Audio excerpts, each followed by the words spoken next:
जय हिंद। देखिए, अभी हाल फिलहाल में खबर आ रही है कि यूरोप के कुछ देश और अमेरिका के कई प्रांत हैं जो कोरोना फैलाने या मिस गाइड करने और जानकारी छुपाने के आरोप में चाइना पर जुर्माने के लिए इंटरनेशनल कोर्ट में जा सकते हैं।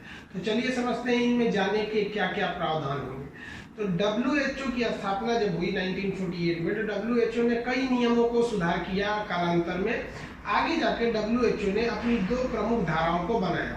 WHO की धारा 6 और धारा 7 के तहत महामारी को छुपाना यानी किसी भी पेंडेमिक को छुपाना या उसकी जानकारी को देर से देना या गलत जानकारी देना एक अपराध है और इसके तहत हम जुर्माना उस देश से वसूल सकते हैं।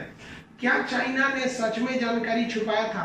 तो आप देखिए कि चाइना में जो कोरोना का पहला मरीज मिला था, फर्स्ट केस जो कोरोना आया था, वो 17 नवंबर 2019 को आया था। ये चाइना के किस राज्य से आया था? तो हुबेई राज्य से आया था। हुबेई राज्य की जो राजधानी है वो है वुहान। तो ये एक्चुअली वुहान के वेट मार्केट यानी सी फूड मार्केट में मछली इत्यादि के मांस वगैरह मिलते थे, तो उसे वेट मार्केट कहा जाता था क्योंकि हमेशा वहाँ पानी वगैरह गिरा रहता था। वेट मतलब होता है नमी, वेट मार्केट। ये याद रखिएगा कि वुहान किसकी राजधानी है? तो हुबेई प्रांत की राजधानी है। तो यहाँ चाइना का फर्स्ट मरीज मिला था जिसमें निमोनिया जैसे लक्षण थे, जिसमें फेफड़ा डैमेज होता है। ये मरीज दिन ब दिन बढ़ते गए और ये लगातार इसकी संख्या चाइना के वुहान में बढ़ रही थी। वो चाइना ने इसकी जानकारी जो दिया वो 31 दिसंबर 2019 को यानी साल के आखिरी दिन उसने जानकारी WHO को दिया था।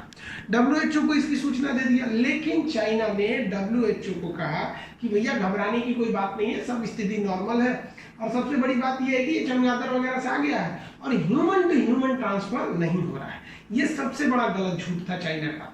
ये चाइना ने झूठ बोला यहाँ पर। इसका ह्यूमन टू ह्यूमन ट्रांसफर हो रहा था क्योंकि आने वाले सभी मरीज एक खास एरिया से आ रहे थे, लेकिन चाइना ने WHO को बताया कि इसका ह्यूमन टू ह्यूमन ट्रांसफर नहीं हो रहा है। इसीलिए बहुत से देशों ने इसको नॉर्मल लिया, क्या कि भैया जब ये ह्यूमन टू ह्यूमन ट्रांसफर नहीं हो रहा तो चाइना में ही रह जाएगा। आगे जाकर डॉक्टर ली वेनलियांग ने इसका खुलासा किया। आप जानते हैं ली वेनलियांग की रहस्यमय ढंग से कोरोना से मौत हो गई। चाइना में कोई गवर्नमेंट के खिलाफ बोल नहीं सकता है, तो यहाँ पर भी सवाल ये उठता है ली वेनलियांग को मार दिया गया या उनकी मौत हो गई। चाइना इसको हमेशा से छुपाता आया है और यहाँ WHO की भी बहुत भूमिका पर सवाल उठता है। बहुत लोगों का भी कहना है कि WHO जानबूझकर चाइना को बचा रहा है और ये WHO इसके लिए जिम्मेदार है। कहीं ना कहीं WHO ने भी इस सूचना को देर से दिया है। इस WHO की क्या भूमिका है और WHO के जो चीफ है टेड्रोस, वो क्यों चाइना का फेवर कर रहे हैं, क्यों अमेरिका ने WHO का फंड रोक दिया, इसके लिए हम एक नेक्स्ट वीडियो में चर्चा करेंगे। अब बात करते हैं क्या चाइना पर जुर्माना लगाया जा सकता है, क्योंकि हम लोग के पास तो इतने ज्यादा एविडेंस है कि भैया आपने छुपाया है इस चीज को। अब समझिए जरा, चाइना के पास अगर आप जाइएगा जुर्माना लगाने, तो ये जुर्माना लगेगा इंटरनेशनल कोर्ट द्वारा जो नीदरलैंड के शहर हेग में है। इंटरनेशनल कोर्ट ऑफ जस्टिस में ये मुकदमा जब जाएगा तो चाइना के पास वीटो पावर है, वो इसको प्रभावित कर सकता है। लेकिन ऐसा नहीं है कि वीटो पावर होने के कारण चाइना कुछ भी कर सकता है। अमेरिका के पास भी वीटो पावर है और अमेरिका पर 2 बार जुर्माना लगाया जा चुका है और अमेरिका ने जुर्माना दिया भी है। अमेरिका के पास भी वीटो है, लेकिन एक बार अमेरिका ने हार्मुज जल संधि, स्ट्रेट ऑफ हार्मुज के पास ईरान के एक जहाज को मार गिराया था। ईरान ने उस पर केस किया, बाद में अमेरिका को ईरान को जुर्माना यानी मुआवजा देना पड़ा था। अमेरिका पर ही दूसरा जुर्माना लगा था एक द्वीप है जिसका नाम है मार्शल द्वीप। मार्शल द्वीप के पास अमेरिका ने परमाणु परीक्षण किया था जिससे मार्शल द्वीप को क्षति हुई थी, उसकी पर्यावरण प्रदूषित हो गया था, इस वजह से भी उसे जुर्माना लगाया गया था। तो यह कयास यही लगाया जा रहा है कि सारे देश मिलकर कोरोना पेंडेमिक के बाद चाइना पर दबाव डालेंगे।